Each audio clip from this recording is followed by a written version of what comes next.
What's up, guys? It's Joshua, and I'm bringing you week 3 of the GBA live post commentary. And today we have Sean, otherwise known as Sean Fox, on Pokeamino. And looking at his team, I noticed that he brought Scarf Darmanitan, which I was expecting him to bring. So I brought T-Wave of Cresselia, and I was hoping to paralyze it because it would probably do me a lot of good. He also has Azelf, and he brought Gigalith as well in place of his Mega Pinsir. And I was really surprised he didn't bring a Mega Pinsir because it did work if he got rid of some mobs on my team. And I was actually pretty glad he didn't bring his Mega Pinsir because it made my life a lot easier trying to deal with his team. He does have 2 huge special walls, that being Tentacruel and Florges. But besides that, my Beedrill can run through his team, and so can my Tyranitar. And the only thing that was really stopping those two was Gigalith. So yeah, without further ado, let's just get the battle going.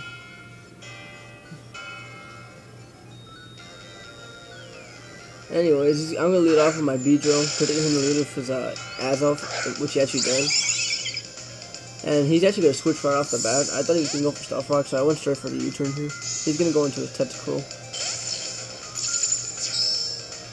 And I'm gonna just, I found out he was flying with an air balloon, which was interesting. It was probably for the case Mammal Swine, but I didn't bring Mammal Swine this week. So I just Mega Evolve, and I'm just gonna U-turn right off the bat. And this is actually really good, because he's not gonna have any Black Sludge recovery. So that does a lot of good for me, so he has no form of recovery whatsoever. I do about a good 20-25%. Now I'm gonna bring my Tyranitar, because he doesn't really have anything to take a head smash.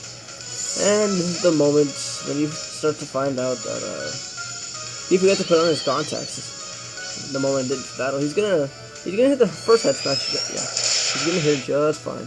Survives with the Focus Sash, and I'm gonna go for it again, and I miss, and he's gonna go for a Dazzling Gleam, and that's gonna take me all the way down to like 36 HP. And he's gonna swap. And I just went for Head Smash again, just in case he stayed in. He's going to go into Heavy, the Gigalith. And I missed the Head Smash again. So, you know what? So I might forget this. I'm in a really tough spot. I got to swap. I'm going to go into my Kawaii Mizu so I can try to set up some screens. He's going to go for Earthquake. And I thought he might have gone for Stealth Rock as well. So I want to see if I can bounce him back. And I sadly don't. He's going to switch. He's going to go into his Florges. I actually went for the Reflect right here, just in case he would have stayed and gone for another Earthquake. Now I'm forced to swap, and I think I'm gonna go into my Mega Beedrill here because you can't really touch it. No, I go into Earthstring. It's not parity Earthstring. Yeah, and he's gonna go for a Moonblast,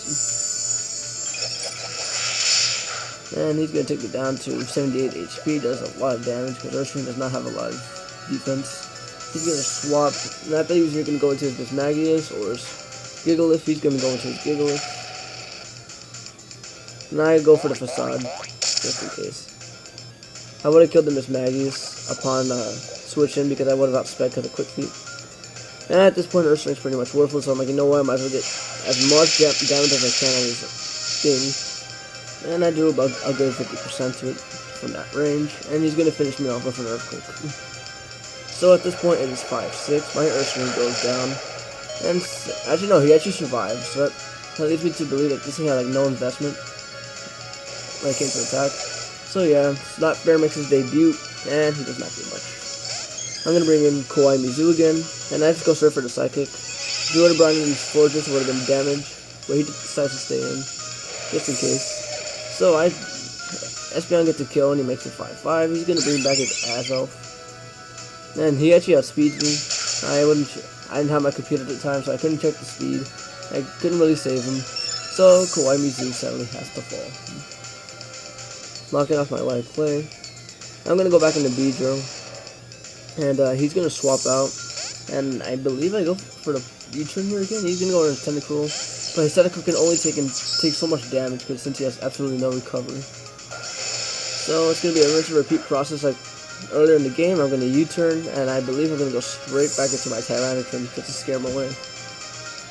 And now that his Gigalith is gone, he has absolutely nothing to take any head smashes. And he is gonna swap. And he does go to his Miss Maggie's just to sack it right here. And I think I hit this one. Nope, I forgot. I missed again because my Tyranitar forgot to put on his contacts. But he hits it this time, so the miss didn't really matter. It was redundant. So yeah, Miss Maggie's falls. And I don't have much PP left, and I kind of need the head smashes to win the game. He goes in the Darmanitan, and he actually goes for the Earthquake here, I believe. So I go to my Cresselia. And he actually does go for the EQ, which doesn't affect me at all. And I went for the Thunder Wave just in case he would have stayed in, but I knew he wasn't going to stay because there was absolutely no point. So I shouldn't have revealed the Thunder Wave right then and there. That was a really dumb play on my part. I do paralyze the Forges, I guess. And yeah, so I'm going to swap on my Cresselia, and I'm going to go into my Mega Beedrill because he cannot touch me. I resist his stab Moonblasts, and he gets paralyzed, so I don't even get any chip damage. He's gonna swap and he's going to his Tentacruel to absorb more damages. But as you'll see after this Poison Jab, he will not be able to take 2. As I go for the Poison Jab, and he's gonna go all the way down to around 20%, maybe 25 at max. And it was gonna be close, but I thought about it. I didn't have a calc at this point, so I just took the risk, and I do kill him. So Tentacruel falls and it is now 4-4 again. He goes into his Darmanitan, making it obvious that he is Scarf unless he was bluffing it, which I knew he wasn't. So I have to swap and I have to go back into my Cresselia. It's my only option. And now this is when I make a pretty big misplay. A pretty huge misplay. Okay, he's gonna go for Flare Blitz. This is my one opportunity to Thunder Wave him, and I can easily take another Flare Blitz, including the Criticals. And I thought he was going to swap because it was so obvious, and I swapped into my T-Rex thinking that he would switch because I got a pretty good situation on everything, and he stays in, and I couldn't believe it. And I actually live with 1 HP. Who knows if that was a roll? I don't know, I didn't have my calc at the time. And I couldn't bring in Cresselia because it would die to 2 Flare Blitz, and I needed it later on in the game, so I had to sacrifice my T-Rex, which, not gonna lie, sucks lucky. So it's 4-3 at this point in Sean's favor. He has a scary Darmanitan on the field. I go into my Nidoqueen. He's going to swap Darmanitan. I believe he goes into his Azelf here. He doesn't want to take any poison damage from the Sludge Wave with his Forges, so he goes into this thing, and I knock it all the way down to its Focus Sash. So he's running 2 Focus Sashes on his team, because his team got really destroyed by my Gyarados. Anyways, he's going to go for Zen Headbutts, and I survive, and I get flinched. So it's a repeat of last week. I get flinched on a very, very, very, very huge moment of the game. And he predicts the switch. Well, actually, it wasn't really a prediction. It was just a solid playing spurt. He goes for knockoff. He knocks off my leftovers. And he actually carries taunts on this thing. I was actually going to T-Wave him. And I can't even do that much. I can't even move anymore. So he's going to go for U-turn. And he's going to go into his Forges here, I believe. I live with 7 HP because Cresselia is just that much of a monster. I'm pretty sure he was carrying extra belt as his item. Yeah, he goes into his Forges. I go for Side Shock, hitting him on the defensive end, but as you'll see, it still won't do any damage. It'll do about 25%. After leftovers, he'll probably have 20%. And I'm in a pretty bad spot, and I am forced to sacrifice my Cresselia at this point. And I'm going to die to a Moonblast.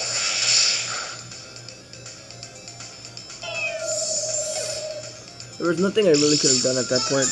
The fact that I didn't Thunder Wave the Darmanitan earlier cost me the game, and you'll see why.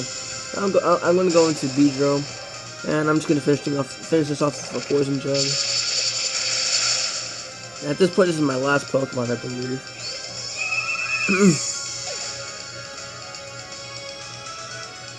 I might be wrong. Okay, yeah.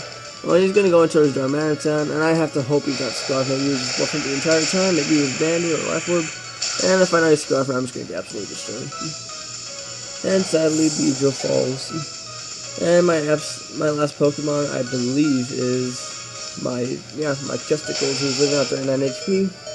And at that point, I knew it was GG. It was a good. The Haxed with the Azelf and the. Yeah, it would have had my Cresselia live at a good amount of HP, where I would have been able to Thunder Wave the Darmanitan. And my Beedrill could have finished it off later on. It's a shame, but you know, nothing I can really do about that. Hacks is hacks. And because of the hacks, I fall 1-2 in the GBA, which is it's not a bad score because everybody's kind of in a struggle. There's only one person undefeated at 3-0, and that is Flame Dog. But yeah, that was the match. It was GG to my opponent. Hopefully, we can have a good rematch later on. I think I faced Sean again. I might be wrong. But yeah, GG, and yeah, that's the video, and I'll see you next week. Catch you on the flip side.